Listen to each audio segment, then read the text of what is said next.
Rhinoplasty are nose job చేసినప్పుడు scars కనపడతాయా?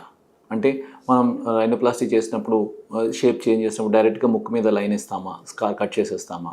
So scars అనేవి ఎక్కడ ఉంటాయి? జనరల్గా రైనోప్లాస్టీ రెండు రకాలు ఉంటుంది. ఒకటి ఓపెన్ రైనోప్లాస్టీ అంటారు, ఇంకోటి క్లోజ్డ్ రైనోప్లాస్టీ అంటారు. ఓపెన్ రైనోప్లాస్టీ అంటే ఈ చిన్నది మనం మెజారిటీ ఆఫ్ స్కిన్ ఇన్సిషన్ అంటే most of the skin incisions ఏదైతే 99% ఆఫ్ స్కిన్ కట్స్ ఏదైతే ఉంటుందో అది ముక్కు లోపల నుంచే ఉంటుంది.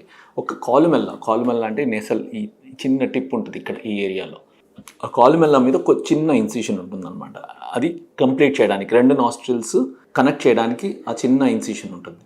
అది ఒక్కటే ఓపెన్ రైనోప్లాస్టీలో బయటకు కనపడుతుంది. మిగతాదంతా ముక్కు లోపల నుంచి ఇన్సిషన్ తీసుకొని ఆ స్కిన్ మొత్తం పైకి లేపుతామన్నమాట. సో ఇది ఓపెన్ రైనోప్లాస్టీ అంటారు.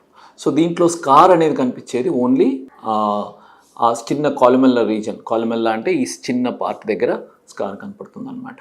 అదే క్లోజ్డ్ రైనోప్లాస్టీ అంటే దానికి సెపరేట్ ఇండిపెండెంట్గా లోపల నాస్ట్రిల్ లోపల దీని లోపల ఇన్సిషన్ ఇస్తాం. సో ఇన్సిషన్ ఇచ్చి ఆ లోపల ఉన్న స్కెల్టన్ని మాడిఫై చేస్తాం అనమాట.